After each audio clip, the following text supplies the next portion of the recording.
राधा स्वामी जी, आज की जो साखी है हमें अपने सतगुरु पर और भरोसा दिलाएगी कि कैसे हमारे सतगुरु हमारे काम में सवार जाते हैं। पर हमें इस बात का जब तक एहसास होता है तब तक बहुत ज़्यादा देर हो गई होती है। आज की बहुत ही प्यारी यह साखी है। एक परिवार था, उस परिवार में सभी लोग सतगुरु को बहुत प्रेम करते थे और भरोसा भी करते थे। उस परिवार की जो बहू थी वह भी सतगुरु को बहुत ज़्यादा प्रेम करती थी और भरोसा भी करती थी। उस बहू को ऐसा दुख लग गया, ऐसा शरीर पर कष्ट आ गया कि वह अपने आप से बहुत ज़्यादा परेशान रहने लगी। जब भी वह कोई काम करती थी तो उसको सांस की दिक्कत हो जाती थी, सांस नहीं आती थी। इस चीज से वह बहुत ज़्यादा परेशान रहने लगी। जो उस बेटी के सास ससुर थे, परिवार वाले थे, उसको बहुत ज़्यादा प्रेम करते थे और कोई भी अगर दुख तकलीफ होता था तो उतनी ही दुख तकलीफ उनको होती थी, क्योंकि उनका बहुत ज़्यादा अपनी बेटी से, बहू से प्यार था। जब भी उसको यह दिक्कत होती थी तो परिवार वाले कहते थे, बेटा तुम काम मत करो, तुम यह काम छोड़ दो। और उस बेटी को डॉक्टरों के पास भी लेकर गए। जब उस बेटी के सारे टेस्ट हुए तो टेस्ट में उस बेटी के दिल में छेद आया। उस छेद की वजह से उसको सांस की दिक्कत आ रही थी। तो डॉक्टरों ने कहा कि यह तो बहुत बड़ी परेशानी है, इसका तो ऑपरेशन ही होगा और ऑपरेशन के लिए इतने इतने पैसे लगेंगे। अब यह बात सुनकर परिवार वाले बहुत ज़्यादा दुखी हुए, क्योंकि घर परिवार का जो गुजारा था वह ठीक ठीक चल रहा था। अब इतना पैसा कहाँ से आता। अब जो उनके ससुर थे वह बहुत चिंता करने लगे और अपने सतगुरु से कहने लगे कि बाबा जी, आपको तो आपकी बेटी बहुत ज़्यादा प्रेम करती है और आपने उसको यह कैसा दुख लगा दिया है।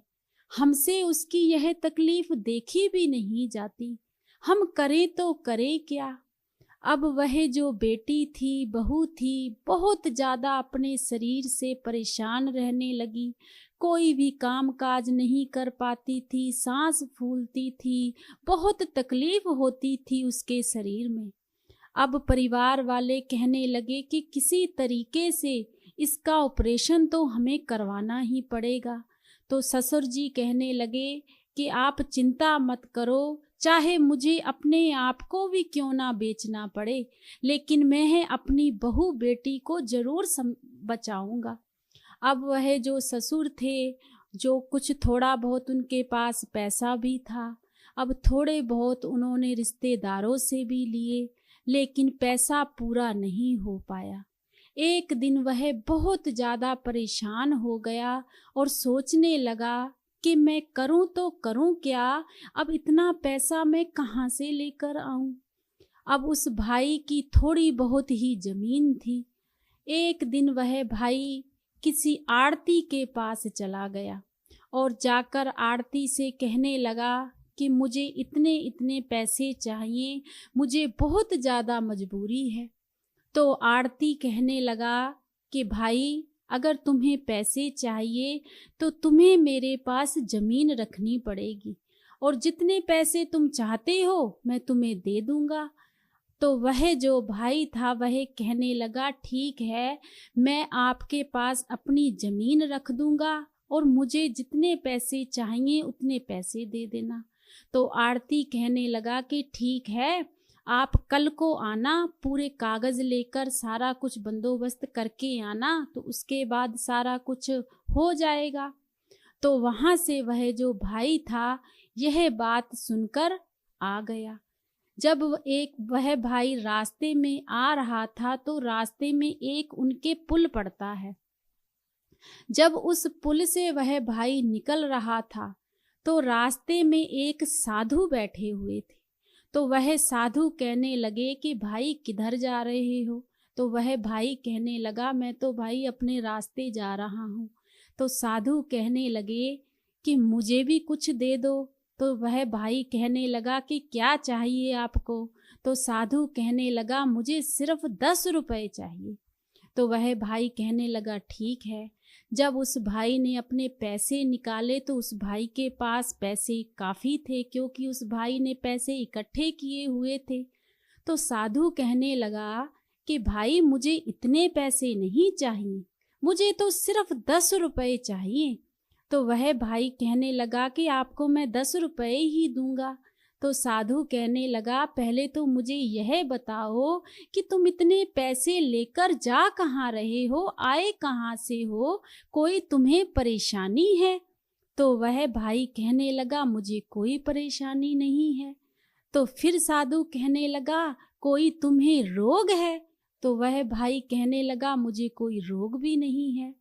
फिर साधु कहने लगा कि तुम्हारे कोई घर में कोई दुख सुख है, कोई कष्ट है?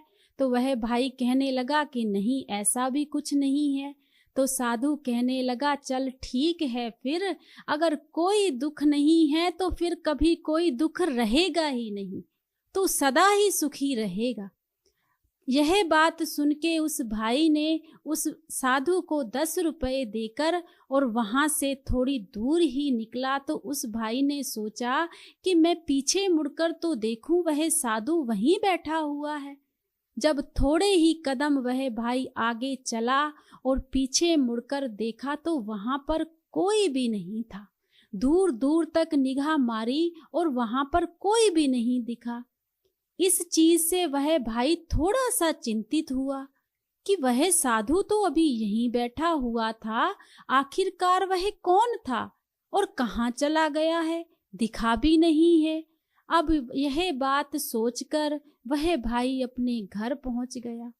जब घर गया तो घर जाकर क्या देखता है, जो उसकी बहू है वह झाड़ू लगा रही है। जब झाड़ू लगाते हुए ससुर ने अपनी बहू को देखा तो जाकर बहू से कहने लगा बेटा तुम्हें इतनी दिक्कत है, सांस की तुम्हें प्रॉब्लम है, यह जो डस्ट है तुम्हारे नाक में चली जाएगी, फिर से तुम्हें सांस नहीं आएगी, तुम क्यों इसको झाड़ू लगा रही हो, मम्मी कहाँ है तुम्हारी? तो वह जो बहन थी कहने लगी कि पापा मम्मी तो अभी थोड़ा टाइम हुआ है बाहर गए हुए हैं, घर में गंदगी बहुत थी तो मैंने सोचा कि मैं झाड़ू लगा लूं। तो वह भाई कहने लगा बेटा इतना टाइम हो गया है, तुम तो बिल्कुल उठ भी नहीं पाती थी, तुम्हें चक्कर आ जाता था, सांस फूल जाती थी, तुम झाड़ू कैसे लगा रही हो? तो वह बहन कहने लगी कि पता नहीं पापा 1-1.5 घंटा हुआ है तो मुझे ऐसा एहसास हुआ कि जैसे मेरे शरीर में कोई कष्ट ही नहीं है, कोई दुख ही नहीं है, तो मैंने सोचा कि मैं उठकर झाड़ू ही लगा लेती हूँ। तो वह भाई बड़ा हैरान हुआ कि ऐसे कैसे हो सकता है।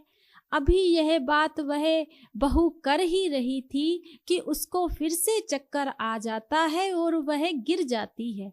जब गिर जाती है तो जल्दी जल्दी से परिवार वाले उसको उठाते हैं और उसको फिर से हॉस्पिटल लेकर जाते हैं। जब हॉस्पिटल लेकर जाते हैं तो डॉक्टर तो पहले ही कहा था कि इसका ऑपरेशन होगा, उसी से उनका इलाज चल रहा था। तो डॉक्टरों ने कहा कि अब यह बेहोश हो चुकी है तो अब इसको ऑपरेशन की बहुत ज़्यादा ज़रूरत है, पैसे का इंतज़ाम हो गया है।